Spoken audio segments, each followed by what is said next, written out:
a hablar son orbitales moleculares, y tengo que cambiarle el nombre porque se llaman uniones, ¿sí? Enlaces químicos, más que nada esta unidad. Recuerda que arrancamos viendo los enlaces que había dentro de las moléculas formadas por los átomos, y ahora nos quedaba por ver todo lo que permitía que diferentes moléculas, a veces de la misma sustancia, otras pueden ser que no, pero generalmente de la misma sustancia, se unen para formar un trozo de sustancia, ¿bien? Una cierta cantidad de sustancia. Para que esas moléculas se unan, se tienen que dar ciertas características, se van a dar de determinadas maneras. Y como habíamos hablado, que esos enlaces, todos los enlaces, en realidad lo que me están midiendo son fuerzas de unión, que permiten que se mantengan unidos, van a tener diferentes fuerzas. Van a tener algunas fáciles de romper y otras uniones van a ser muy difíciles de romper. Tenemos que ver también la parte de electrolitos y de no electrolitos. Con eso terminaríamos la unidad. Y hoy teníamos ganas, como les dije, dar no solamente esta unidad, sino la introducción de la unidad siguiente. Bien. ¿Se acuerdan que habíamos comentado que las moléculas tenían cierta polaridad? Algunas de ellas, ¿se acuerdan? Y cuando hablábamos de polaridad, en realidad no hablábamos de ion, sino que lo que estábamos hablando son moléculas covalentes, donde, ¿qué pasaba? ¿Por qué había diferente polaridad en la molécula? ¿Porque perdían electrones? Eso sería un ion. Un ion puede ganar o perder electrones, ¿sí? Un elemento cuando gana o pierde electrones se convierte en un ion. En un enlace covalente no hay formación de ion.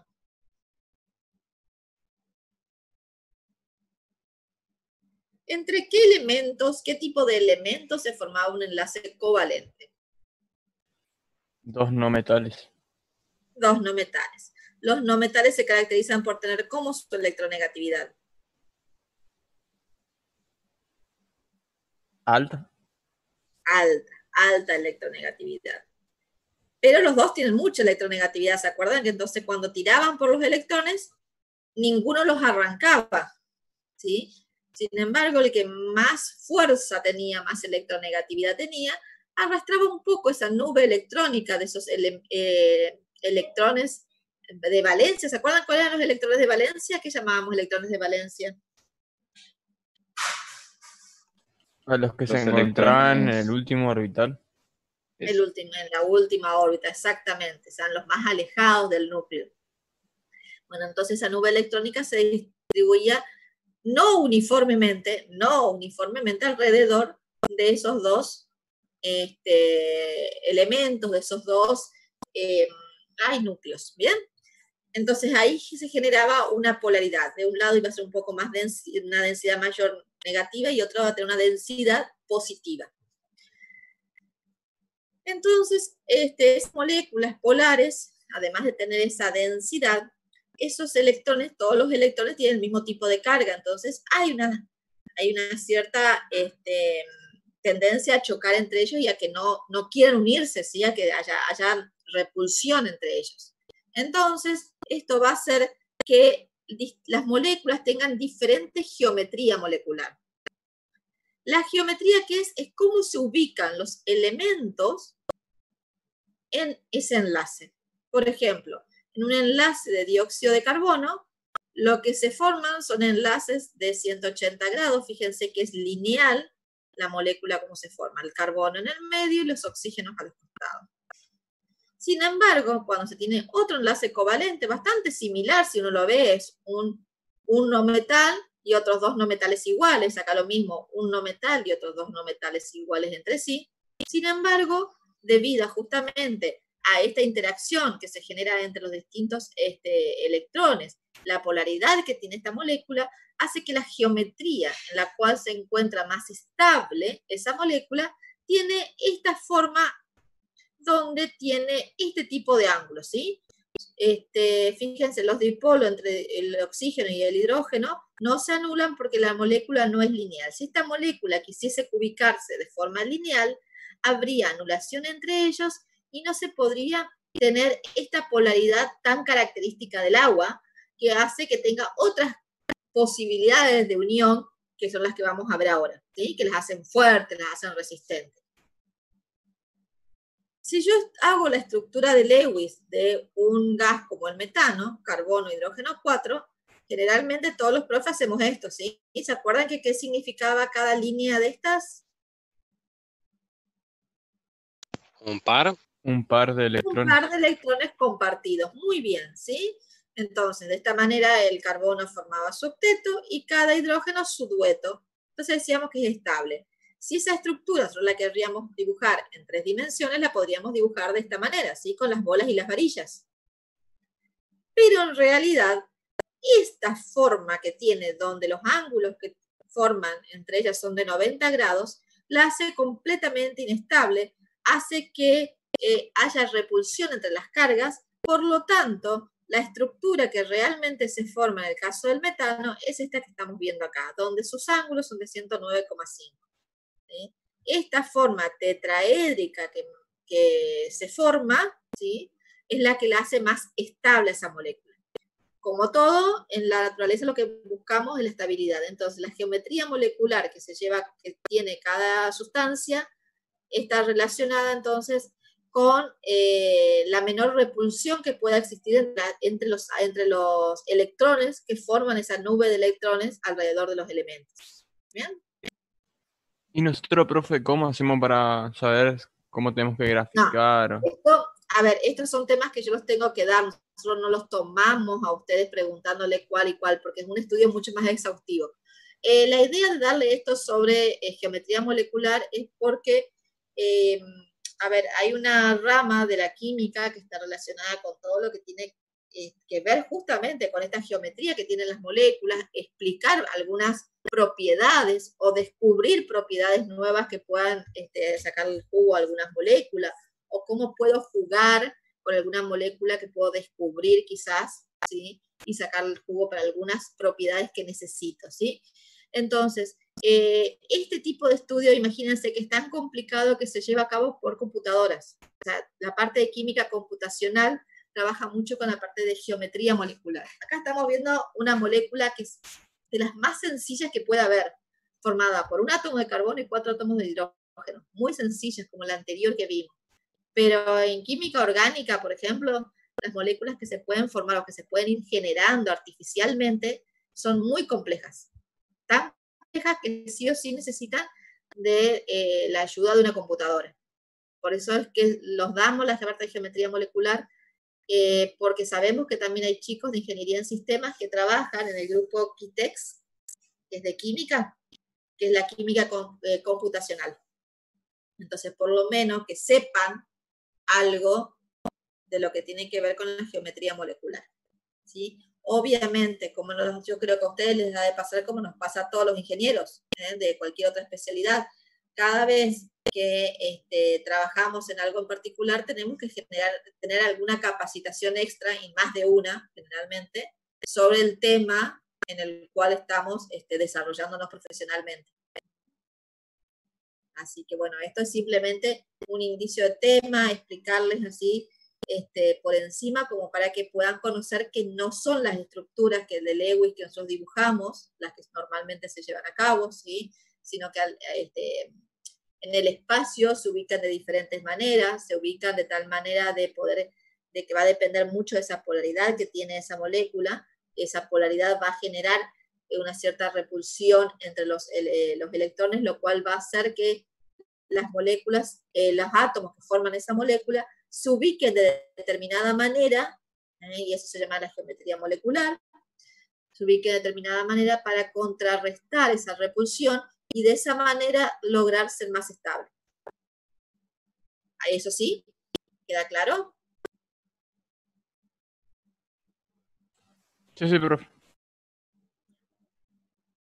Así como nosotros cuando escribíamos, hacíamos diferentes uniones covalentes, veíamos que algunas uniones covalentes podían ser dobles, otras triples y otras simples, ¿bien? Y realmente, por ejemplo, si tomásemos la estructura del oxígeno y hiciésemos, nos vamos a encontrar que podríamos dibujarla a la molécula de ozono de esa manera, o la podríamos dibujar de esta otra manera, sin siquiera saber que hay un brazo largo y una unión doble corta, ¿sí? Porque eso quizás no sea un conocimiento que podamos llegar a tener. Pero ya sabemos que al tener un enlace doble y el otro simple, obviamente no son iguales, ¿verdad? Entonces, esta molécula, 2, 4, 6, perdón, me equivoqué, me puse dos electrones de más acá.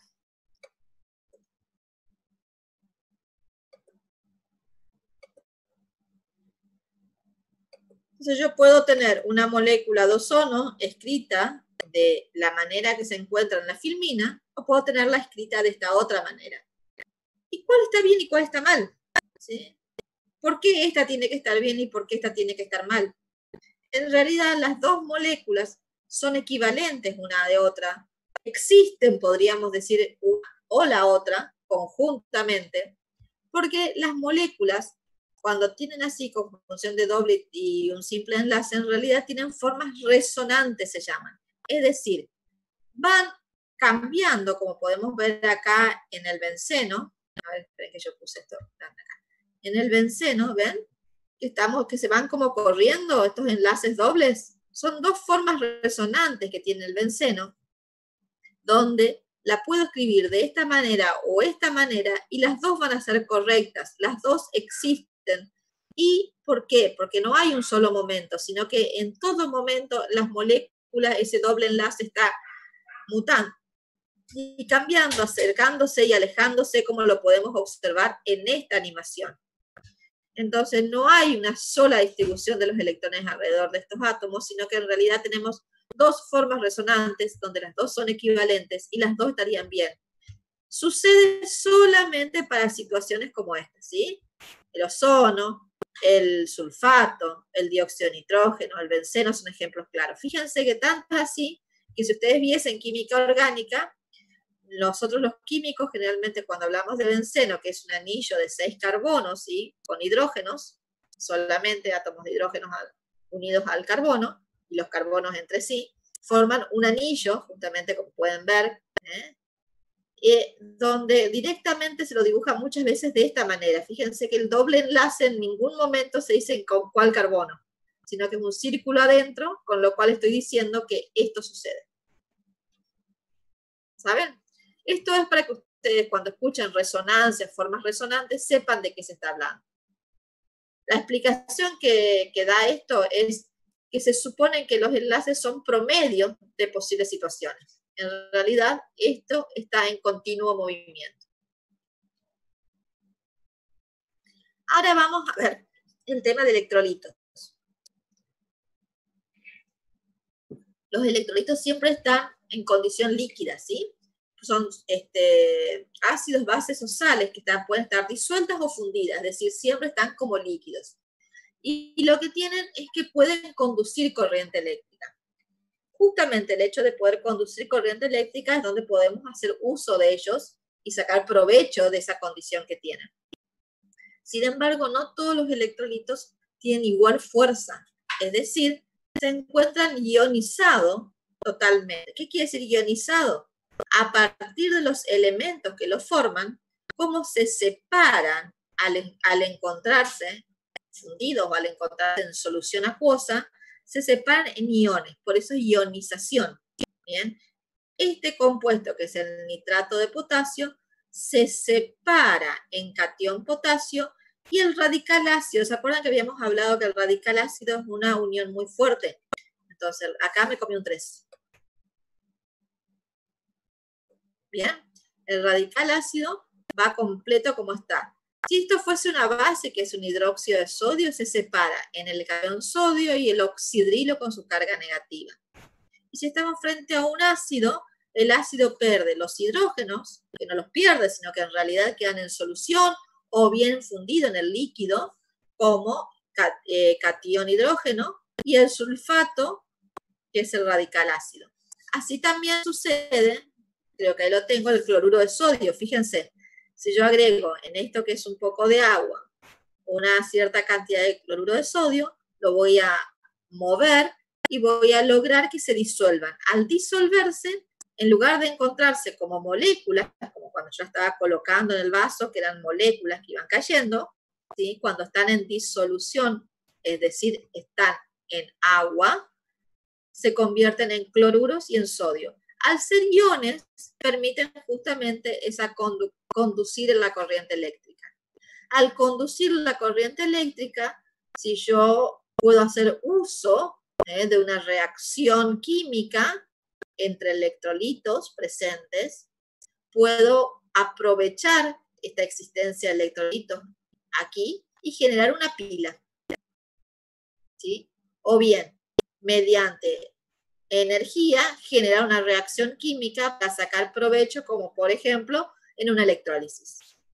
O sea, los electrolitos son interesantes desde el punto de vista de cómo lo puedo aprovechar. ¿Y qué es un electrolito? Eso sí tienen que saber bien. Ahora pasando a las uniones intermoleculares. Son las uniones que se llevan a cabo entre las moléculas. Y justamente esa unión que se genera entre las moléculas son las que me dan información sobre la estructura que tiene ese líquido, ese sólido, y hasta por qué algunos compuestos se comportan a temperatura ambiente como gases. ¿Bien? Siempre cuando hay electrones, como estábamos hablando, podría haber atracción o repulsión entre esos átomos. ¿Sí se acuerdan que habíamos hablado? Bueno, a nosotros nos va a interesar hablar siempre en este momento de la atracción, las fuerzas que hacen que esas moléculas se encuentren unidas. Hay fuerzas llamadas de cohesión y fuerzas de adhesión. No voy a ingresar mucho más en esta información, las vamos a ver cuando veamos líquidos. Pero bueno, también sepan que hay fuerzas que hacen que las moléculas entre sí se repulsen, no tiendan a estar juntas, todo lo contrario, tiendan a separarse. Desde el punto de vista de uniones, que es lo que nosotros nos vamos a interesar, vamos a hablar de uniones metálicas. ¿Se acuerdan que habíamos dicho que va a depender de qué autor estemos hablando? Algunos autores hablan de las uniones metálicas como uniones intramolecular, ¿sí? Porque en realidad se lleva a cabo entre átomos, pero también a otros autores lo llaman como una unión intermolecular. No vamos a pelearnos de qué lado ponerla, ¿sí? Sino sí explicar que es una unión metálica. Y después vamos a ver las diferentes fuerzas de Van der Waals, que también son uniones, y es así, siempre son intermoleculares. No importa la bibliografía que busques, siempre van a ser intermoleculares. Una unión metálica, ¿sí? Se genera entre qué elementos, ¿qué les parece a ustedes? Se llama unión metálica. Está difícil. Está re difícil, ¿vieron? A ver. Metales. Sí. Dos ¿Dijiste metales. metales? Disculpame porque yo escuché está difícil. No, sí dije, está difícil, pero sí, son metales. Metal, bueno. Se lleva a cabo entonces entre metales. Porque después capaz me dijo metales y yo, como escuché ese no. Se lleva a cabo entre metales. Todos los metales se encuentran en qué parte de la tabla periódica, ¿izquierda o derecha? Izquierda. Izquierda. Izquierda, muy bien. En la izquierda se encuentran todos los elementos que tienen relativamente baja electronegatividad si los comparo con los elementos del mismo periodo que están a la derecha, ¿verdad? Entonces, son elementos que tienen baja electronegatividad y son muy parecidos entre sí, porque son todos metales, o sea, están todos en un mismo grupo. Pueden ser los mismos metales, o sea, elementos iguales, átomos iguales, o pueden ser átomos diferentes, ¿bien? A ver, capaces de poder arrancar electrones, ¿verdad? Generalmente no tienen la fuerza necesaria para arrancarlos. Pero también tienen otra característica que al estar a la izquierda, tienen pocos electrones en su última órbita, ¿sí? Los electrones de valencia son relativamente mucho menores que los de los electrones de los elementos no metálicos. Entonces, para poder unirse, lo que hacen es entre ellos generar una red cristalina de los cationes. Es decir, si yo considero los electrones que están por fuera, ¿sí? Los electrones de valencia, no los considero como si los quitaría, me quedan formados cationes, ¿verdad? Esos cationes se van a unir y van a formar una red. Pero los electrones en realidad nunca los qué? Los electrones quedaron, lo que pasa es que quedan como un mar de electrones, se llama, vamos a mirar la imagen. ¿Ven? Los electrones, que son electrones de valencia, quedan flotando arriba de toda la estructura que se genera entre los átomos sin considerar esos electrones. Por lo tanto, por eso dice cationes. ¿Bien? No es que hay cationes, sino que consideramos que los electrones de valencia pululan, se mueven libremente, es decir, entonces lo que queda son cationes. Si yo estoy hablando del sodio, me van a quedar 11 protones y 10 electrones formando un catión, y por encima de toda esa red de cationes que se formó, un electrón por cada unión que se generó, ¿sí? Por cada átomo que se unió. No sé si me alcanzan a comprender.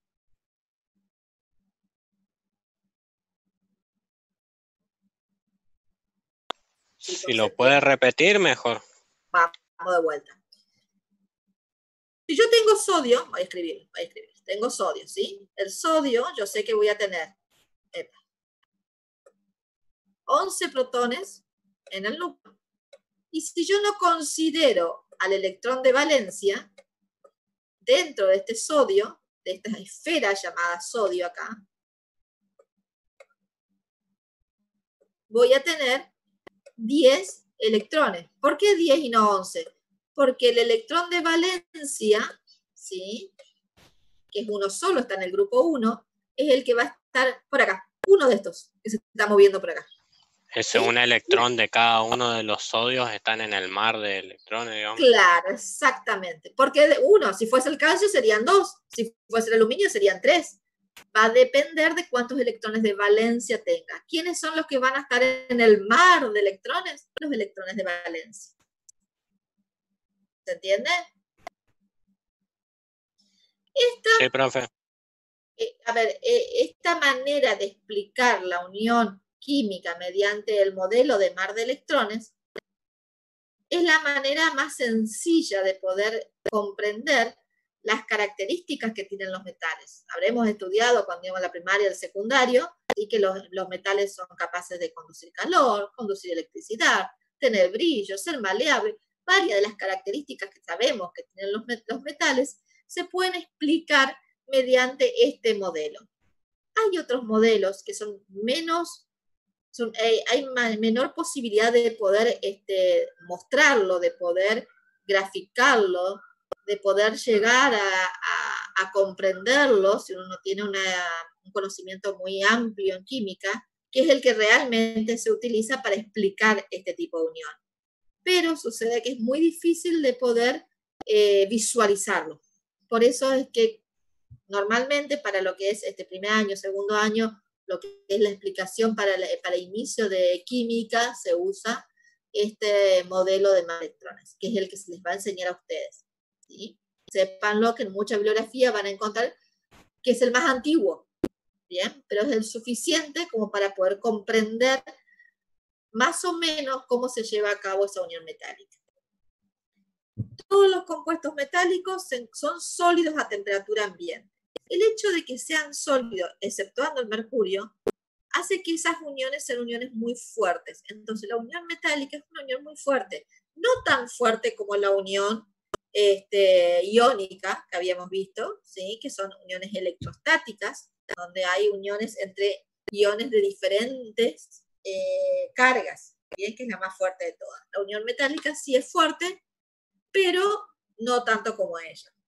Son insolubles en agua, también en solventes orgánicos, sin embargo dicen ser solubles en ácidos minerales fuertes. En realidad, un metal generalmente es atacado químicamente mediante un mineral, un ácido fuerte, como por ejemplo el ácido nítrico. Yo creo que ustedes ven la experiencia de cobre con ácidos nítricos y van a ver cómo en realidad, más que formarse una solución, en realidad lo que se genera ahí es una reacción química, lo cual el metal deja de estar como metal, como átomo de metal, ¿sí?, sino que se convierte en un compuesto iónico. Por eso es que se genera la solubilidad. Todos los metales, como dijimos recién, se conducen la corriente eléctrica. ¿Y qué diferencia hay entre la unión entre los elementos metálicos y los elementos iónicos, los compuestos iónicos? Los compuestos iónicos solamente cuando estaban en estado líquido, ¿se acuerdan que conducía la corriente eléctrica? Sin embargo, un metal, debido a ese mar de electrones que tiene arriba, ¿sí? que se mueven libremente, son capaces de conducir la corriente eléctrica aún cuando se encuentran en estado sólido. Como decíamos recién, es una unión fuerte, por lo tanto sus puntos de fusión y ebullición son muy altos. Eso le tengo que dar mucha energía para romper esos enlaces. Son muy maleables y dúctiles y tienen brillo superficial, que ya lo hemos charlado anteriormente. ¿Sí? No solamente tenemos ejemplos entonces de elementos puros, sino aleaciones donde se unen diferentes metales mediante una unión metálica. Bueno, acá dan mucho poquito más de explicación sobre el mismo tema y ya podemos entrar a las que son las fuerzas intermoleculares. Cuando hablábamos de fuerzas intermoleculares entre ion y ion, es lo que nosotros vamos a hablar como fuerzas electrostáticas, las que se dan entre distintos átomos, moléculas, perdón, me corrijo, distintas moléculas unidas por unión, internamente están unidas por uniones iónicas. Bueno, después fuerzas ion-dipolo las vamos a ver, ion-dipolo inducidas no las vamos a ver y las fuerzas hidrofóbicas tampoco las vamos a ver, o sea, estas dos no las vamos a ver. Sin embargo, sí vamos a entrar en estas tres y vamos a aclarar las características del puente de hidrógeno. Como les dije anteriormente, los enlaces están relacionados con las fuerzas con las que se mantienen unidas las moléculas o los átomos, depende si es intramolecular va a ser átomos, es intermolecular son las moléculas. Esas fuerzas no son todas iguales, va a haber fuerzas más fuertes y fuerzas más débiles. Las fuerzas crecen en este orden en el cual están escritos acá. Por las características que ahora cuando arranquemos con la parte de los tres estados de agregación, vamos a ver que todos los elementos que se encuentran en estado gaseoso tienen fuerzas de enlaces bastante débiles, como por ejemplo son las lambda. Después, en fuerza le siguen los tipos uniones dipolo-dipolo, puente de hidrógeno, y por último, ion-ion, ¿sí? Las que yo les dije, las electrostáticas. Un sólido no solamente está formado por ion-ion. O sea, ahora vamos a ver que muchas veces un mismo compuesto puede estar formado por más de una fuerza, ¿sí? Pero hay una fuerza que es mucho más característica que de la otra. Y se da en mayor intensidad, digamos, mayor cantidad. Vamos entrando en temas ya de fuerzas intermoleculares, siguiendo en realidad, porque estábamos justamente acá diferenciando y viendo que justamente que a medida que es mayor la fuerza, aumenta la cantidad de energía necesaria para poder romper esos enlaces y pasar de estado sólido a líquido, de líquido a gaseoso, que eso es lo que está diciendo acá. Entonces vamos a empezar a desmenuzar el tema y empezar a hablar de las distintas fuerzas. Las fuerzas de Van der Waals son fuerzas débiles, fuerzas que se llevan a cabo en compuestos covalentes, ¿bien? La única fuerza que se lleva a cabo cuando hay compuestos que son iónicos intramolecularmente, desde el punto de vista inter, se ven las fuerzas electrostáticas. Ahora, cuando yo tengo una molécula que intra vieron que cuando yo digo, no sé si me alcanzan a ver, yo estoy haciendo muecas acá y yo no me veo, no sé si ustedes me ven, pero cuando hablo de intramolecular, la molécula puede ser un enlace covalente.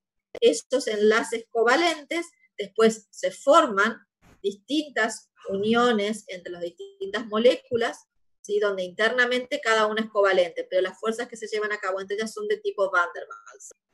Son uniones más débiles y van a estar relacionadas con la formación de dipolos moleculares. Las diferentes fuerzas que vamos a ver nosotros son las fuerzas de Lambda, que ya vimos hoy que son las más débiles de todas, las dipolos-dipolos, las puentes de hidrógeno, y acá en algún momento vamos a hablar de ion-dipolo. ¿Sí? Pero, ¿cómo hacemos para poder diferenciar estos tres tipos de fuerzas de Van der Waals bien, enlaces, tipo de fuerzas de Van der Waals, sí, no hablo de dipolos. O sea, por eso hoy cuando yo en algún momento les hablé de dipolos, quería que ustedes tengan la idea de los dipolos. Hay moléculas que tienen dipolos permanentes. Permanente significa siempre los tienen, ¿sí? En todo momento lo tienen. ¿Por qué? Porque están formadas por dos o más átomos donde alguno de ellos tiene mayor electronegatividad que el otro, en valores más o menos interesantes, de tal manera que dentro de esa molécula, de cada una de las moléculas, va a haber un elemento que va a atraer con mayor fuerza la nube electrónica, por lo tanto va a tener una mayor densidad negativa de un lado que del otro. ¿Bien? Esta es una distribución asimétrica de cargas, que dice acá. Solamente tengo dipolos permanentes cuando hay una distribución asimétrica de cargas. Sin embargo, yo puedo estar frente a un elemento como por ejemplo el hidrógeno, el cloro, ¿sí? Que son elementos, moléculas diatómicas, esta es una molécula, donde nosotros vimos que son moléculas no polares, ¿se acuerdan? Están sus diferencias de electronegatividad entre 0 y 0,4. Entonces tienen este formato, ¿se acuerdan que justamente lo que no se formaban eran dipolos? Sin embargo, yo cuando la veo así, como la veo dibujada acá en este hermoso círculo, ¿sí? En esta hermosa esfera, en realidad lo que yo estoy teniendo es un promedio de fotos dadas, porque en realidad la molécula en todo momento se está moviendo esa nube de electrones, se está moviendo así. Va, viene, va, viene, va, viene, va, viene. ¿Sí? Si yo hago un promedio de ese movimiento, yo la veo así, redondita como en el A. ¿Bien? Pero ese va, viene, esta molécula en algún momento tiene una densidad negativa y en otra parte una densidad positiva, ¿sí? Suave, pero la tiene. ¿Qué pasa? Cuando esta molécula que está en el va, viene, ¿sí? Tiene esa suave densidad positiva y negativa, se puede encontrar con otra molécula, a la cual la puede inducir, ¿sí? A que se forme ese dipolo y de esa manera se atraigan. ¿Bien? O sea, un dipolo inducido es cuando yo me encuentro con una molécula que puede ser con un dipolo permanente o puede ser aquella con dipolos instantáneos, porque si yo miro en un instante dado, esta misma molécula A la puedo ver así. O la puedo ver al revés, con densidad positiva acá y densidad negativa acá.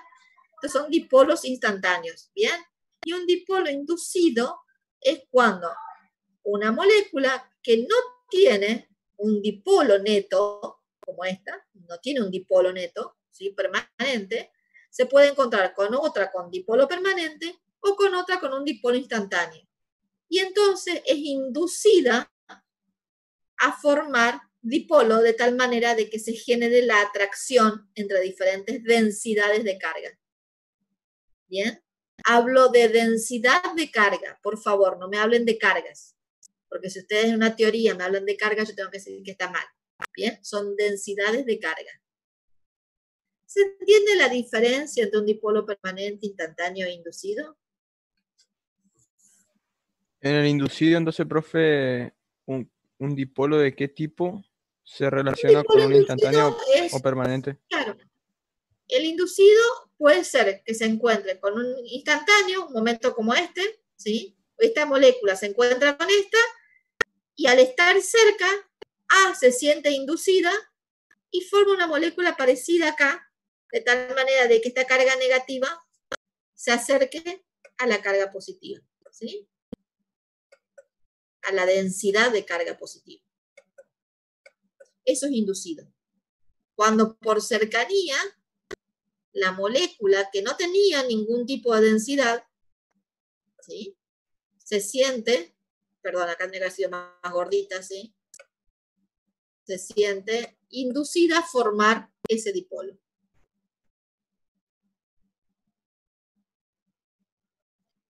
Una fuerza exterior, fíjense que no dice si es por un dipolo instantáneo, un dipolo permanente, ¿sí? O si simplemente es porque se encontró con una carga positiva de algún ion y se vio obligada a que para poder unirse necesite desplazar sus electrones hacia un lado o hacia el otro. Pero ya durante un determinado tiempo, por eso está inducida. ¿sí? No es en el movimiento general que estoy hablando, que hoy hablaba de que esta molécula siempre se está moviendo. ¿Sí? Chicos, ¿todos se renombraron? Por favor, renómbrense los que faltan, así tomo asistencia en un ratito. Bueno. A partir de conocer estos diferentes tipos de dipolos que pueden generarse, vamos a empezar a desmenuzar ciertamente las diferentes fuerzas que tenemos. Y la primera, vamos a empezar por la más débil hacia la más fuerte, y vamos a empezar con la dispersión de Landau. En la dispersión de Landau se lleva a cabo solamente cuando hay una atracción entre dipolos, un dipolo instantáneo y un dipolo inducido. Es decir, yo tengo una molécula que se está moviendo y lo veo en un momento instantáneo determinado, es decir, parto de una molécula que es una covalente no polar, ¿bien? Entonces, donde dos moléculas no polares, y a partir de esas son más, no solamente dos, ¿sí? Es dos moléculas no polares, como puedo ver, esta es no polar, fíjense que tiene la misma densidad de carga a ambos lados, sin embargo, se genera en este movimiento que tiene, por ejemplo, el oxígeno, ¿sí? Este movimiento natural que tiene, esta densidad genera ese dipolo inducido en las moléculas de al lado, de tal manera de que se generen distintos tipos de densidades negativas, positivas y positivas que hacen que se unan. Pero estas atracciones debido a esa distorsión que se generó en la nube electrónica son uniones muy débiles, ¿sí? Se dan generalmente, como podemos ver acá, en el caso de hidrógeno, oxígeno, es decir, aquellas moléculas que son covalentes no polares. Dióxido de carbono, ¿se acuerdan? Que era una molécula no polar. El argón, que cada molécula es un solo átomo. El benceno, que también son moléculas no polares. Cualquier molécula no polar. Bien, esta es la fuerza que mantiene unida. Por eso es muy común que estos compuestos se encuentren en forma de gases, bien, a temperatura ambiente. ¿Por qué? Porque son uniones muy débiles, muy fáciles de romper. Se llega rápido a la energía necesaria para romper un poco esos enlaces y hacer que esas moléculas se encuentren sueltas en forma de gas. A la hora de ir subiendo en las fuerzas que pueden tener los distintos enlaces, vienen las fuerzas dipolo-dipolo. Acá las moléculas ya tienen su dipolo permanente. Cada molécula tiene su dipolo, ¿sí? Esta es una molécula, esta es otra molécula. Cuando esos dipolos permanentes se acercan, se reubican de tal manera de que las cargas negativas y positivas se atraigan, ¿ven? Y generan fuerzas de atracción entre las distintas cargas negativas y positivas y fuerzas de repulsión entre cargas iguales. Estas moléculas son siempre las moléculas con las cuales se forma esa unión intermolecular llamada dipolo-dipolo, son moléculas neutras. Estas fuerzas son un poco más fuertes que las fuerzas de Landau. Son más débiles que la ion dipolo que vamos a ver en un ratito. ¿Bien? ¿En dónde son? Fíjense que en estas moléculas, si ustedes sacan el delta electronegatividad, van a encontrar que son moléculas, a ver, por ejemplo, en esta, ¿quién me saca la diferencia de electronegatividad?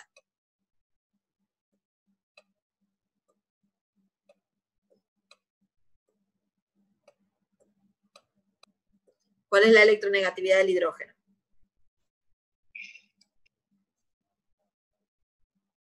2,1. 2,1. ¿Y del cloro? 3. 2,1 menos 3, ¿cuánto da? Menos 0,9. Decíamos que era en valor absoluto, ¿se acuerdan? Entonces, el valor es 0,9. Es mayor a 0,4, por lo tanto, esta es una molécula polar. Tiene una densidad negativa hacia un lado, es decir, la nube electrónica está más hacia un lado, y hacia el otro lado una carga positiva. Y esto es un dipolo permanente. ¿Por qué? Porque esta diferencia existe siempre. Entonces, cuando se encuentran dos moléculas que tienen dipolos permanentes, se van a formar enlaces tipo dipolo-dipolo. ¿Bien? ¿Se entiende ahora un poquito mejor? Cualquier enlace covalente del tipo polar va a generar uniones tipo dipolo-dipolo. ¿Bien? Ahora bien, puede que yo tenga algún ion y moléculas, o sea, algún ion, algún compuesto iónico, que por ejemplo en el agua se disocia y me queda como catión y anión, ¿sí? Se ioniza, como vimos hoy más temprano, hablamos de ionización, y se encuentra con moléculas como el agua, que son moléculas que tienen un dipolo permanente, ¿sí? Esos dipolos permanentes o los dipolos inducidos también, si fuese otro caso, se van a ubicar, como podemos observar acá, y van a ser atraídas con su densidad negativa hacia el catión y con su densidad positiva hacia el anión. Bien, estas fuerzas son fuerzas intermoleculares bastante fuertes. Bien, un poquito más fuerte que las dos anteriores que vimos. Fíjense que después existe otra fuerza que es un poco más fuerte, que cuando hablamos de enlace entre moléculas, cuyos enlaces intramolecular es enlace covalente, existen unas que son más fuertes, que son los enlaces puente de hidrógeno. Los enlaces puente de hidrógeno, como su nombre lo indica, siempre tiene que haber presente ¿qué cosa? Hidrógeno. Hidrógeno en la molécula, ¿sí? Es como que sí o sí. Además, estas son fuerzas tipo dipolo-dipolo. Es decir, ¿qué tipo de molécula, qué tipo de covalente va a haber dentro de esa molécula? Dos aniones. ¿Polar o no polar?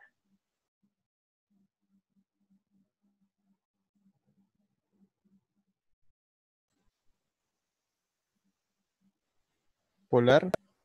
Polar, porque los dipolos van a ser permanentes, ¿sí? Entonces, tengo que tener un enlace, tengo que tener hidrógeno, tengo que tener un compuesto que me pueda formar fuerza tipo dipolo-dipolo, es decir, si yo la miro intramolecularmente covalente polar, ¿sí?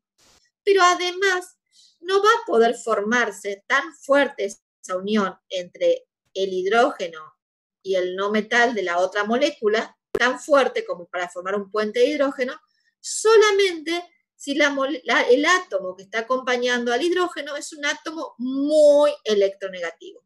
Bien, entonces, hidrógeno, tipo de fuerza dipolo-dipolo, muy electronegativo el elemento que lo acompaña al hidrógeno, ¿y qué más?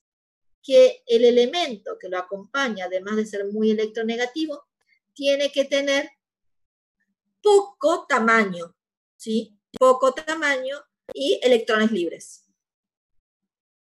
¿Bien? Todas esas características ustedes me tienen que dar si yo les pregunto cuáles son las características de los elementos que acompañan al hidrógeno en un puente de hidrógeno. O qué elementos pueden formar puente de hidrógeno y por qué. ¿Bien? Esta unión... Una pregunta. Sí. ¿A qué se refiere cuando decimos que cada átomo de hidrógeno, en este caso, forma un enlace covalente parcial con los otros? No lo leo. ¿Dónde lo dice acá? No, había leído en otro lado. La verdad que parcial no lo veo, porque en general lo que te puede estar queriendo hacer entender es que vos tenés un enlace covalente, pero quedan electrones libres. Quizás sea eso, ¿sí? Electrones sin combinarse, pero no del hidrógeno, del otro. Tendría que leer toda la frase para comprender mejor. Pero puede ser lo que te digo, que tenga electrones libres, pero no lo sé, ¿sí? Claro, creo que se refiere a lo de las cargas parciales, que es debido a la distribución asimétrica que dijimos. Entonces puede ser la densidad electrónica de la cual yo estoy hablando. Ahí podemos estar hablando de lo mismo. Como densidad, y no me acuerdo cómo que me dijiste que te decía en ese libro.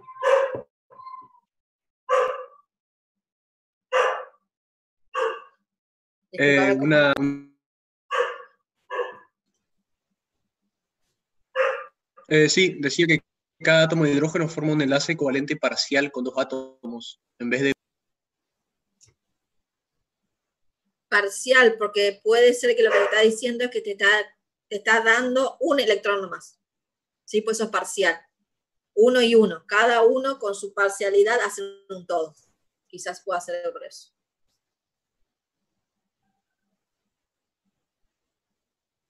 Profe, y ¿Sí? todo esto, ¿cómo se lo aplica en la práctica?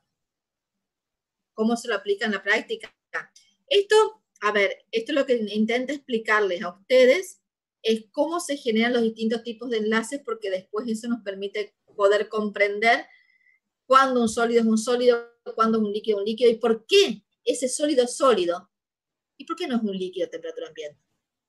Para eso estamos dando esta parte de fuerzas intermoleculares. Sí. El parcial de la semana que viene, sí. Estas son uniones muy fuertes, son las uniones más fuertes que hay del tipo Van der Waals. Y recuerden entonces, como le dije, por eso es que solamente estos tres elementos son capaces de formar realmente puente de hidrógeno. Hay otros elementos que según la bibliografía más moderna pueden llegar a encontrar, como que el carbono forma puente de hidrógeno. En realidad el carbono forma muy débilmente ese puente de hidrógeno y no es netamente un puente de hidrógeno. ¿Sí? Eso por si llegan a leer alguna bibliografía año 2012, 2014, donde a lo mejor les pueden dar ese tipo de información. ¿Bien? Pero no son uniones tan fuertes como las que se forman justamente con los hidrógenos y estos elementos, que son elementos que tienen mucha electronegatividad y son elementos pequeños y tienen hidrógenos, y tienen electrones libres. ¿Sí? ¿Podría explicar, profe, de vuelta, qué es un dipolo? Un dipolo es cuando un elemento que tiene diferentes cargas, a ver, ¿te acordás lo que era la electronegatividad? Sí, sí. La electronegatividad es la capacidad que tiene entonces un elemento de poder robar electrones. Acá, cuando nos encontramos con el hidrógeno y el oxígeno, por ejemplo, ¿sí? Entre el hidrógeno y el oxígeno hay una diferencia de electronegatividad que yo no recuerdo, pero va a ser mayor que 0,4. Por lo tanto, debido a que se conoce esto, que se pudo medir, se sabe que cuando la molécula de agua se forma, los electrones tienden a irse más hacia los oxígenos que hacia el hidrógeno. Por lo tanto, hace que haya una densidad positiva, ¿sí? Relativamente positiva, porque hay más cationes de este lado, debido al hidrógeno, y mucho más electrones de este lado con respecto a la cantidad de cationes, perdón, a la cantidad de protones que hay, ¿sí? Protones debido al hidrógeno y los protones debido al oxígeno. Como acá va a haber mayor cantidad de electrones, esto va a generar que haya mayor carga. Entonces, cuando vos veas una molécula, vos vas a ver con un formato más o menos así, ¿sí? Donde acá vas a tener mucha carga negativa y acá cargas positivas. Y esto es un dipolo. El dipolo es cuando se forman distintas densidades de carga, positivas y negativas. Esto es un dipolo. Entonces, pero tiene que estar moviéndose adentro de la densidad. La densidad electrónica, sí, obviamente, está en movimiento. Lo que pasa es que acá, al ser una molécula donde hay una carga mucho más importante de un lado que del otro, esto, si bien se está moviendo, siempre se está moviendo con la misma tendencia. Bien, la misma tendencia, la tendencia hacia un lado, hacia arriba en este caso, como yo te la dibujé. Los electrones tienden más a ir así, se mueven, pero se mueven más así. ¿Sí? No sé si me alcanzaste a ver. Claro, ahí sería una unión covalente polar. Polar. Entonces yo tengo dipolos permanentes cuando tengo covalente polar. ¿Sí? Cuando yo tengo dipolos inducidos o dipolos instantáneos, cuando yo tengo no polar. ¿Sí? ¿Por qué? Porque depende del momento. Y ahí el movimiento no es tan fuerte, ¿sí? No es tan así, ¿sí? Sino que es así. O sea, cuando es polar es porque hay un dipolo que tiene tendencia a una carga. Por así A decirlo, la la nube formación tiene. de densidad de carga, ¿sí? No a la carga. Porque la carga, cuando hablamos de carga, hablamos de iones. Claro, la nube, tipo, la densidad tiende Exactamente. a una Sí, tal carga. cual como lo decís. Los electrones de valencia, pues estamos hablando de este modelo que es electrones de valencia, los electrones de valencia tienden a estar más de un lado que del otro. Ahí O hay sea, un dipolo permanente. el dipolo no es nada en sí, sino que es algo como que se genera al ser una unión covalente polar. Claro, Ah, está. como que están más Gracias, profe. cómodos ahí porque hay algo que los atrae. Y como ellos están estables ahí, ustedes saben que la estabilidad prima sobre todo. Nadie le pregunta lo que ustedes quieren. Es lo que pasa. Pasa porque pasa. Después nosotros intentamos de entender por qué pasa. Bueno, las moléculas de agua tienen una característica, como habíamos visto recién, las distintos tipos de densidades del hidrógeno. No sé qué dibujé yo hoy, el agua, dibujé cualquier cosa, el agua, menos mal que borré. Tiene dos átomos de hidrógeno y uno de oxígeno, no sé qué dibujé recién. Las moléculas son estas, ¿sí? Y el puente de hidrógeno, ¿con quién se junta? Es la unión entre una molécula y la otra. ¿Qué cargas se van a unir? Densidades positivas y densidades negativas, no cargas, densidades. Y esta unión llamada puente de hidrógeno, esta es muy fuerte. No tanto esta acá interna, pero sí la de acá exterior. Y yo para poder pasar el agua del estado líquido al gaseoso tengo que darle energía. ¿Y cómo le doy energía? En forma de calor. ¿Y qué me genera la energía? El poder romper esto. Por eso, todos los compuestos que tienen puente de hidrógeno tienen alto punto de ebullición.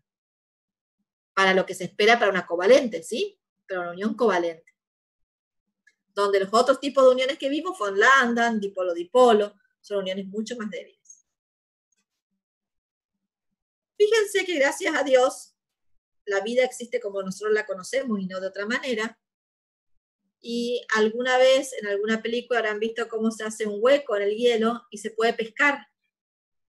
¿Por qué pasa eso? Se puede pescar aunque el agua esté helada.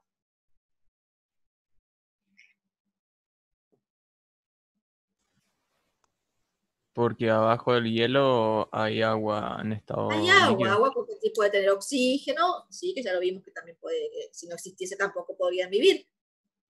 Porque pasa que el hielo, a diferencia de todos los otros sólidos, flota. Fíjense que si ustedes tendrían en este momento un vaso con agua y tiran, por ejemplo, un anillito, una piedrita, lo que sea, todo va a ir al fondo, ¿sí? Sin embargo, el hielo no le sucede eso. Lo que pasa es que el agua, justamente por esta formación de puente de hidrógeno, cuando está en forma sólida, en forma de hielo, forma estas estructuras donde hay una gran cantidad de espacio vacío. Esta gran cantidad de espacio vacío hace que su densidad sea menor y por eso flota. Justamente este puente de hidrógeno es lo que le da esa característica al agua, que se convierta en estado sólido en algo con menor densidad que en estado líquido. ¿Estamos? Por eso es importante que lo tengan en cuenta. Como acá pueden ver, van a ver algunos elementos, ¿sí?, que forman puente de hidrógeno, estos tres, y por más que tenga hidrógeno, no forma puente de hidrógeno. Y van a ver que la diferencia es que para todos estos yo voy a necesitar una mayor cantidad de energía para poder romper esos enlaces y pasar de estado líquido a gaseoso.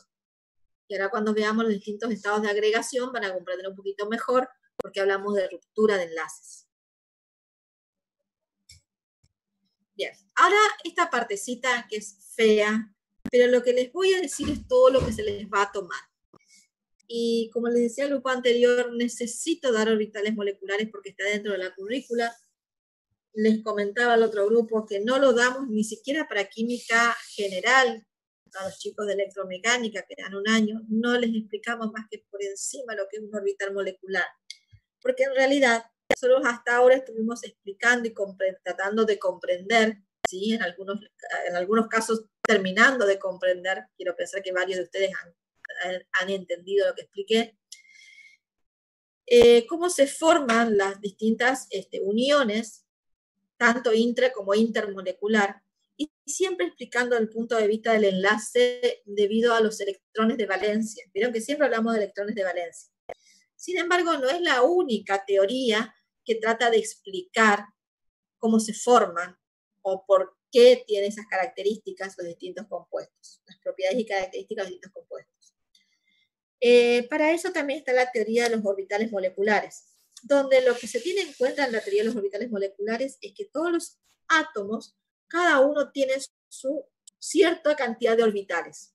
Cuando esos átomos se combinan y forman compuestos, forman moléculas, esas moléculas ya no tienen electrones de uno o del otro. Vieron que nosotros teníamos que los únicos que se enlazaban eran los electrones de valencia. Bueno, ahora la nube electrónica que era de este elemento y la nube electrónica que está de este elemento forman toda una sola nube electrónica, donde no importa cuál es de cuál, ¿sí? Y esta es una vuelta de rosca más, digamos, con respecto a cómo se forman esos compuestos, estas distintas moléculas.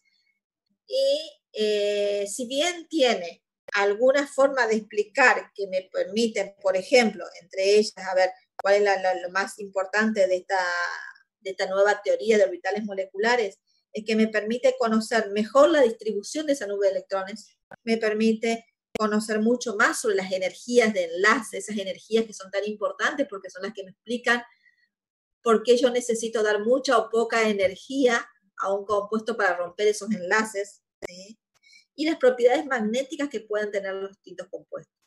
Pero ¿qué sucede? Así como me puede explicar mucho más esto y me puede hablar un poco más de la estabilidad de un compuesto, porque cuando estoy hablando de energía estoy hablando de estabilidad, cuanto menor energía necesita una molécula para formarse, más estable es. ¿Ya? Si bien está relacionado con todo eso, es muy difícil de visualizar. Fíjense que así todo con esto, que es muy sencillo, ustedes generaron preguntas, lo cual me encanta porque siento que no estoy sola hablándole a una computadora. Imagínense si tuviésemos que explicar orbitales moleculares. Primero que con todos los conocimientos anteriores que tenemos serían insuficientes para poder explicarlos. Y es muy difícil de visualizarlo. Entonces, generalmente se los da para comparar cursos más avanzados. Ustedes, creo que si necesitasen hablar más sobre orbitales moleculares, porque van a trabajar más sobre todo lo que tiene que ver con la química computacional, seguramente tendrán que tomar muchos más cursos donde irían desde un nivel mucho más bajo a poder comprender mejor la parte de orbitales moleculares.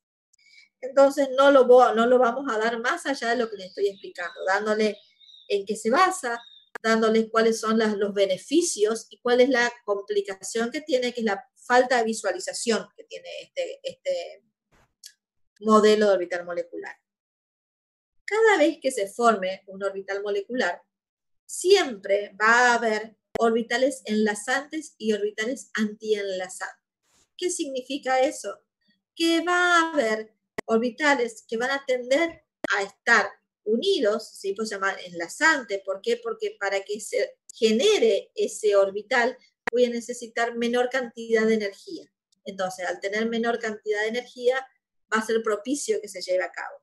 Sin embargo, también van a existir orbitales antienlazantes que van a contrarrestar, van a pelear contra esos enlazantes y van a necesitar mayor cantidad de energía para que se originen. O sea, a ver, cuando se lleva a cabo esa unión y la formación de esta molécula que vemos acá, ¿sí? Que vemos con un enlazante pi, yo necesito menor energía para formar esto, para mantener esto unido, que la energía que se necesitaba para que estos átomos existieran de esta manera. ¿Sí? Esto estoy diciendo. La cantidad de energía que se necesita que se mantenga en el tiempo va a ser menor, ¿sí? Que la cantidad de energía necesaria para que estos dos existan por separado. Entonces, es ahí cuando se enlazan los distintos elementos y forman ese compuesto, o los mismos elementos y forman ese compuesto. Aunque ese compuesto exista, también va a haber orbitales que van a tender a estar separados. ¿Por qué? Porque necesitan mucha más energía para encontrarse juntos. Por eso terminan teniendo este solapamiento que vemos acá. Porque van a existir orbitales, es decir, orbitales antienlazantes, donde con mucha energía van a tender a no formarse. ¿Se entiende? Es complicado de entender, y yo sé que es complicado. Pero con que ustedes al menos sepan que cuando existe, a ver lo que dice acá, el número de orbitales moleculares que se forme es igual al número de orbitales atómicos que se combinan, con que ustedes comprendan esto y que comprendan que dentro de todos esos orbitales que se combinan hay orbitales del tipo enlazante y del tipo antienlazantes, y en qué se diferencian, que los antienlazantes necesitan mucha energía para existir, mucha más energía que los elementos en forma separada. Eso es suficiente.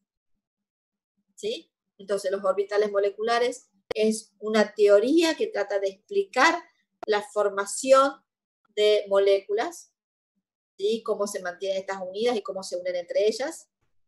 Explica desde el punto de vista de la cantidad de energía involucrada en esos compuestos. Explica de mejor manera las propiedades magnéticas que tienen esos compuestos.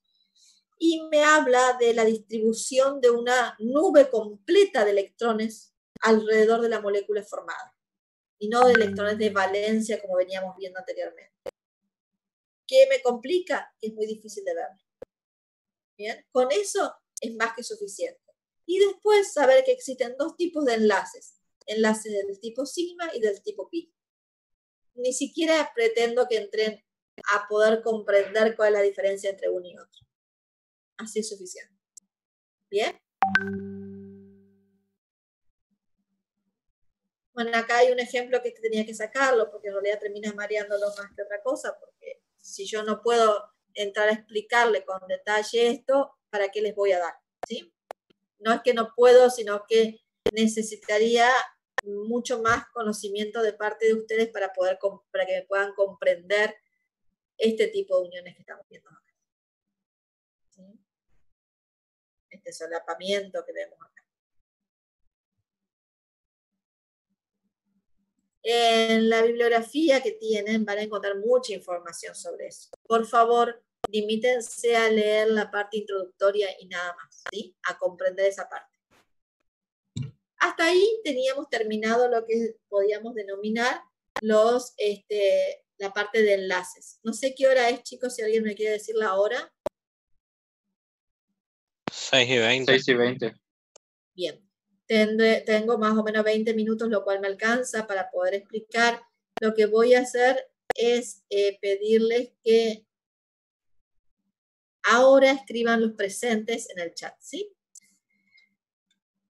Vamos a arrancar con esta unidad 5. Como la pueden ver, esta unidad 5 es muy larga, tal cual como yo les venía diciendo. Tenemos que hablar de gases, de líquidos y de sólidos, entrar un poquito en cada uno, explicar un poco más, comprender las características que tienen debido a qué pueden tener ese comportamiento, ¿sí? Todo eso tenemos que ver cuando veamos estos tres estados de agregación. En esta parte de estado sólido hay un grupo de compañeros que van a explicar y van a hablar sobre las distintas estructuras cristalinas, ¿bien? Los distintos tipos de cristales. Por ahora, hoy vamos a ver solamente la parte introductoria. Si ustedes ven todas estas imágenes, yo creo que todos nosotros podemos identificar los distintos estados de agregación simplemente observándolos. Por ejemplo, si yo me paro arriba de este jabón y yo les pregunto a cualquiera de ustedes qué estado de agregación hay ahí, creo que nadie va a dudar, ¿verdad? ¿Qué estado de agregación es? Sólido. Sólido. Ahora yo vengo con esta imagen y les digo, esto que acá parece que está reflejando, ¿qué es? ¿Qué estado de agregación tiene? Hasta líquido. Que si digo qué es, también me pueden responder, ¿no? En ese parece que es líquido. Sí. Agua en estado líquido, ¿sí? Y ustedes saben que cuando se carga combustible, el combustible es líquido, ¿sí? Pero cuando se está llevando a cabo este movimiento que se lleva a cabo en el combustible, permite la salida de ¿qué cosas? que es lo que respiramos y sentimos un olor a... El olor a nafta. El olor a nafta. ¿Debido a qué lo percibimos?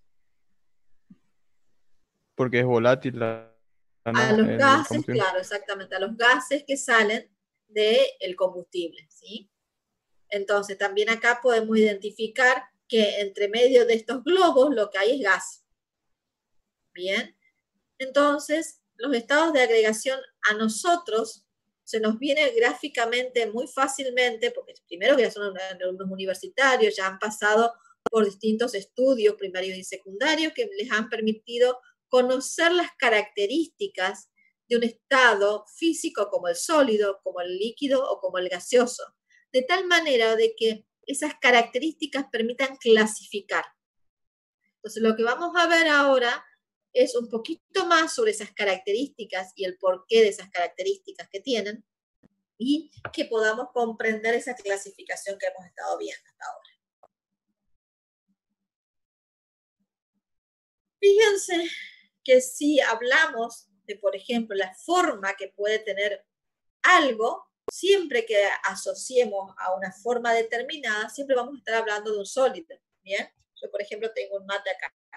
Este mate tiene esta determinada forma, es un sólido. Si ustedes pudiesen ver, que yo no puedo poner acá la cámara, pero acá yo veo agua. El agua es líquida, no tiene forma propia, sino que lo que está adquiriendo es la forma de este recipiente que la adquiere, que la tiene, contiene. Pero hasta un cierto nivel, porque depende de la cantidad que tenga. Sin embargo,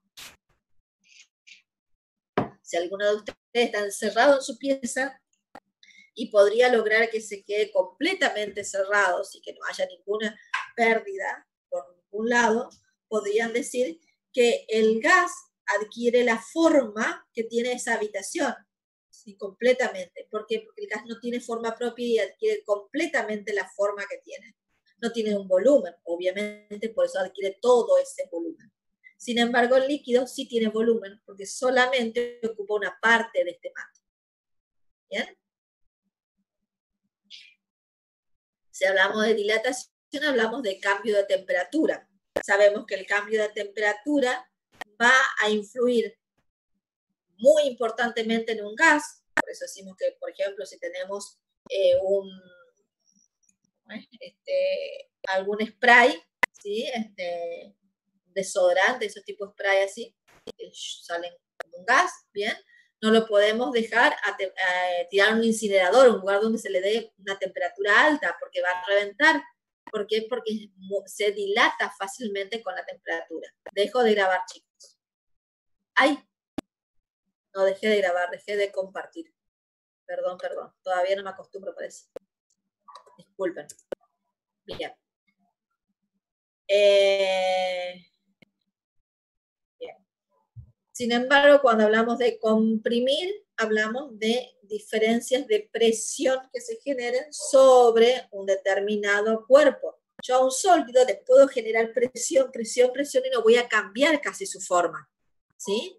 Por eso se dice casi nula. Probablemente termine rompiéndolo más que cambiando su forma. La densidad, ¿se acuerdan que estábamos hablando hoy cuando hablábamos del agua? Todas estas cosas que nos permiten diferenciar un sólido, un líquido, de un gas, porque sé cuál es el comportamiento que tiene, se debe a las moléculas. En un gas, las moléculas se encuentran muy separadas entre sí, con movimientos hacia diferentes lugares. Sin embargo, en un líquido se empiezan a agrupar, se empiezan a juntar un poco. Y ahí se pueden generar algunos tipos de deslizamiento, hay un cierto movimiento. Sin embargo, en el otro extremo al gas me encuentro un sólido. Un sólido, las moléculas se encuentran muy uniditas entre sí. Y las moléculas, nosotros si las mirásemos en un sólido, miramos un sólido, parecería que las moléculas no se mueven, ¿verdad? El sólido está donde lo colocamos. Bien, el sólido no se mueve solo. Pero lo que sí, hay movimientos vibratorios dentro de ella. A ver, veámoslo un poquito mejor. Si yo tengo lo que se denomina una ampolla, esto es una ampolla de decantación. En esta ampolla de decantación, dada vuelta en realidad, ¿sí? Tengo bromo, que el estado a temperatura ambiente es líquido. Si yo pudiese hacer un zoom y ver sus moléculas, las moléculas las vería de esta manera. Fíjense que la cantidad de volumen que ocupa es solo una parte del volumen total de mi recipiente. ¿Por qué? Porque tiene volumen propio el líquido. ¿Bien? Lo mismo me pasa con el sólido. Yo a este balón, a esta ampolla, la pongo en un baño de hielo, con lo cual bajo su temperatura, logro formar sólido, y fíjense que también ocupa solamente una parte, pero ya no me queda una superficie lisa como tengo acá, sino que tiene una forma propia que adquiere este sólido. Ese sólido, si yo pudiese hacer un zoom, voy a ver que sus moléculas se encuentran todas ordenaditas de alguna manera. ¿Sí? De alguna manera, el sólido se encuentra ordenado de alguna manera. En ese orden, esas moléculas se encuentran muy unidas. Fíjense que acá no todas se encuentran unidas entre sí. Estas sí se encuentran bien unidas entre sí. Si del sólido me voy a calentar, ¿sí? Este líquido que lo tenía acá, este bromo líquido, lo caliento, le aumento la cantidad de energía cinética, le doy energía en forma de calor, logro que estas moléculas se separen, ¿sí? Es decir, rompo, ¿qué? ¿Qué estoy rompiendo? El enlace intermolecular que hay entre ellas, y las moléculas me quedan moviéndose, y ahora sí ocupo absolutamente todo el volumen que adquiere, que tengo de esta ampolla. En todos lados hay gas. ¿Sí? ¿Lo ven? Esto es porque las moléculas del gas se mueven en forma errante hacia todos los lugares. Bien, podemos comprender entonces por qué lo del volumen, un poco mejor, visualizándolo. No solamente tiene esas características, un gas, un líquido y un sólido que hemos visto cuando estábamos viendo la forma, la densidad, si se puede dilatar, si se puede comprimir, sino que también podemos hablar del punto de vista de la conductividad eléctrica. Los sólidos y los líquidos, con sus particularidades, pueden conducir electricidad. Todos los metales, ya vimos, conducen electricidad, y explicamos por qué, porque vimos cómo se unen. Los sólidos iónicos no siempre conducen la electricidad. ¿Cuándo conducen la electricidad? ¿Se acuerdan de un sólido iónico? Como el cloruro de sodio, por ejemplo.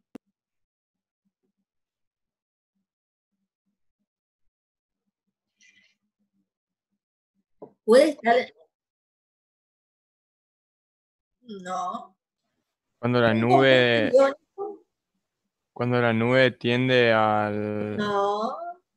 ¿No? No. Un sólido iónico, cuando está en estado sólido, no conduce la electricidad, ¿sí? Porque son dos iones que atraen uno a otro por su diferencia electrostática. Uno con el otro. Se unen, ¿sí? Ahí no hay posibilidad. Pero cuando yo lo fundo, ¿sí? Lo llevo a una temperatura alta como para poder lograr que se transforme en un líquido, ahí logro, por eso es la aclaración que hace, ahí logro que esos iones que estaban muy unidos se separen un poco y permitan el pasaje de la energía eléctrica. ¿Cuándo más? Cuando formo una solución, cuando disuelvo el sólido en agua, por ejemplo, esos iones que estaban unidos, los separo y permiten el pasaje de energía. Bien, por eso la aclaración que los sólidos iónicos, sí, pero cuidado, porque en realidad no están en estado sólido. Sí, por eso el asterisco que tiene acá. Los líquidos solo cuando son iónicos, y los líquidos metálicos, ¿como cuál? Mercurio es el único líquido metálico. ¿Sí? Con respecto al magnetismo, solo los sólidos y algunos sólidos tienen magnetismo. Ejemplo, el hierro. No todos los sólidos. Una madera es sólida, sin embargo, no tiene magnetismo. Un gas y un líquido no lo poseen. Desde el punto de vista de las propiedades ópticas, como por ejemplo el índice de refracción, un gas es isótropo. Un líquido generalmente es isótropo. ¿Sí? Ahora, un sólido va a depender de qué sólido esté hablando. Algunos van a ser isótropos y otros van a ser anisótropos. Ahora, como le dije al otro grupo, isótropo, anisótropo, ¿y esto cómo se come? ¿Quién entiende qué quiere decir isótropo? Yo creo que ustedes ya dieron física, así que no estoy hablando de una terminología rara. ¿Qué quiere decir la isotropía? Y siendo sincero, profe, Sea no le sincero. respondemos por cómo estamos en física. No sé qué quiere decir eso. Estamos bastante mal. No, pero no damos eso de isótropo. Nos dieron toda la parte de propiedades ópticas, la parte de... Último. Perdón, ya me asustaron. Bueno, sí, se cambió. entonces van a llevar algo de química, le van a decir a los profes. La isotropía, como iso quiere decir igual, ¿sí?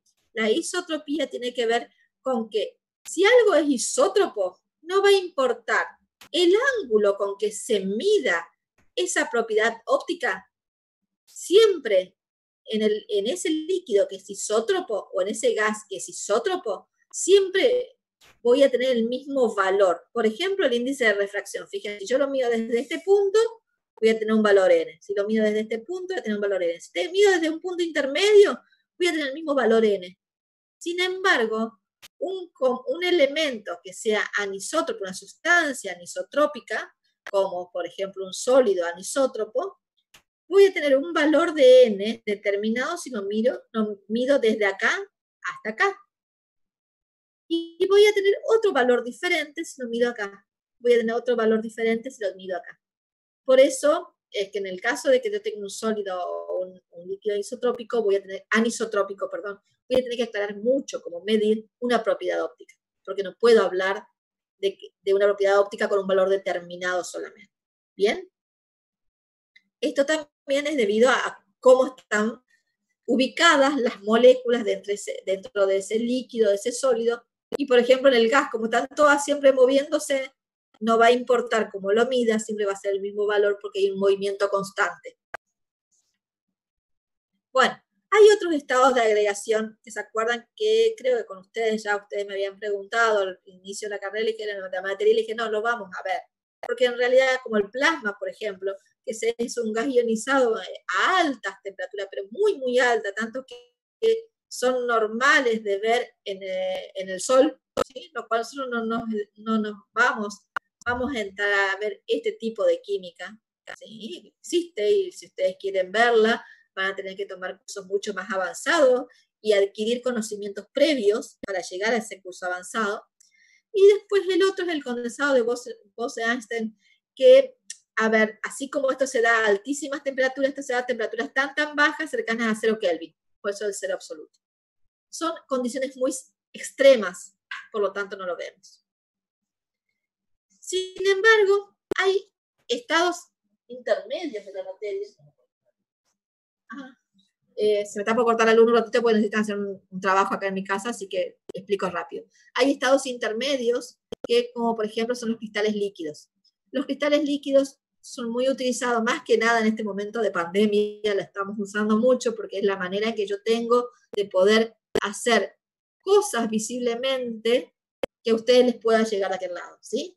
O sea, más que nada que ustedes lo puedan visibilizar. Todas las pantallas están formadas por cristales líquidos. Así que lo vamos a ver, vamos a mirar un poquito, voy a dar algunas características. Me va a costar mucho explicarlo porque realmente es bastante engorroso, así que si por ahí después yo encuentro algún video que me pueda ayudar para acompañar esa explicación, va a ser utilizado. Y bueno, después fluidos hiperviscosos como los vidrios, que en realidad los vemos como sólidos, pero se supo que no son sólidos, son más bien líquidos, fluidos, súper viscosos, muy viscosos, por eso es que no los alcanzamos a percibir como líquidos propiamente dicho, y los superfluidos.